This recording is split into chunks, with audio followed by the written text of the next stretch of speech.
আসসালামু আলাইকুম। কেমন আছেন সবাই? আজকে আপনাদের সাথে শেয়ার করব টমেটো সস। আমি খুব সহজভাবে টমেটো সসটা বানিয়েছি। চাইলে আপনারাও বানাতে পারেন। যারা কখনো বানাননি তারা একবার দেখলেই পারবেন। শুরুতে আমি টমেটোগুলো খুব সুন্দর করে ধুয়ে এখন আমি কেটে নিচ্ছি। যেমনি পারেন তেমনি কাটলেই হবে, কোনো সাইজ করা লাগবে না। আর টমেটোর যে মাথার অংশটা এটা কিন্তু ফেলে দিতে হবে। আমার টমেটোগুলো সব কাটা শেষ হয়ে যাবে এখন। আমার টমেটোগুলো কাটা শেষ। আমি একটা প্রেসার কুকারে দিয়ে দেব।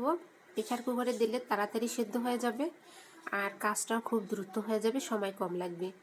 দিয়ে দিলাম হালকা পরিমাণে পানি, কারণ টমেটো পানি ছাড়বে, এই জন্য হালকা পরিমাণে পানি দিয়ে আমি চুলায় বসাই দিলাম। কিছুক্ষণ পর সেদ্ধ হয়ে এলে তারপর আমি ঠান্ডা করে নিয়ে একটা ব্লেন্ডার জারে করে আমি এটা ব্লেন্ড করে নিচ্ছি। আমার ব্লেন্ড করা শেষ। এখন আমি টমেটোর যে রসটা বের হয়েছে এটাকে আমি ছেঁকে নিচ্ছি, কারণ এর ভিতরে অনেক বীজ থাকে। এখন এরকম একটা ছাঁকনি দিয়েও ছেঁকে নিতে পারেন, আর আমার মতো একটা নেট দিয়েও ছেঁকে নিতে পারেন, যার যেটা ইচ্ছা। এই দেখেন ছাঁকানোর পরে অনেকগুলো বীজ বের হয়েছে।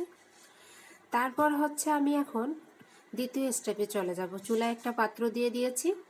এখন সব টমেটোর রসগুলো আমি ওখানে দিয়ে দিলাম। দিয়ে এখন শুরু হবে সস বানানোর সংগ্রাম। তারপর এখন অনবরত নাড়তে হবে। আর আমি হালকা একটু আদা বাটা দিয়ে দিলাম স্বাদ মতো লবণ, দিয়ে দিলাম পরিমাণ মতো ঝাল মানে মরিচের গুঁড়া। আর আপনারা চেষ্টা করবেন এখানে লাল মরিচের গুঁড়াটা দেওয়ার জন্য। লাল মরিচের গুঁড়াটা দিলে কালারটা খুব সুন্দর আসবে। আমারটা অত বেশি লাল ছিল না, যাই হোক। এখন আমি দিয়ে দিলাম পরিমাণ মতো চিনি। চিনিটা আপনাদের মিষ্টি মানে নিজেদের ইচ্ছা মতো দেবেন, যে যেরকম মিষ্টি খেতে পছন্দ করেন। তারপর আমি একটু হালকা পানি দিয়ে কিছু তেঁতুল ভেজে রেখেছিলাম, পাকা তেঁতুল। এখন তেঁতুলের রসটা আমি চাপ দিয়ে দিলাম। তারপর অনবরত নাড়াচাড়া করার পরে টমেটোর সসটা যখন মানে কমে এসেছে, 3 ভাগের 2 ভাগ হয়ে এসেছে, এই পর্যায়ে আমি দিয়ে দিলাম হোয়াইট ভিনেগার। এখন ভিনেগারটা আমি 1 কাপ পরিমাণ ভিনেগার দিয়েছি। এখানে আমি 4.5 কেজি টমেটোর সস বানাচ্ছি। তারপর বেশ কিছুক্ষণ নাড়াচাড়ার পর আমি চেক করতেছি, এখনও আমার হয়নি, যেহেতু গড়গড় করে পড়িয়ে যাচ্ছে, তার মানে আমার সসটা আরও কিছুক্ষণ জাল করা লাগবে।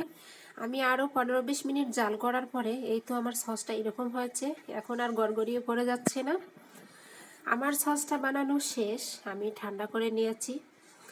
নেওয়ার পরে এখন আমি একটা পটের মধ্যে রেখে দিচ্ছি দীর্ঘদিন সংরক্ষণের জন্য। দেখেন খুব সহজে, খুব মানে একদম সহজ নিয়মে খুব ঝটপট আমি টমেটো সসটা বানিয়ে ফেললাম, একবারে ঝামেলা ছাড়া। আর এটা একবারে স্বাস্থ্যসম্মত। যাই হোক, কেমন হয়েছে সবাই কিন্তু কমেন্টসে জানাবেন। আর পারলে বেশি বেশি করে লাইক, কমেন্ট, শেয়ার করে দিবেন। সবাই আমার পাশে থাকবেন। আল্লাহ হাফেজ।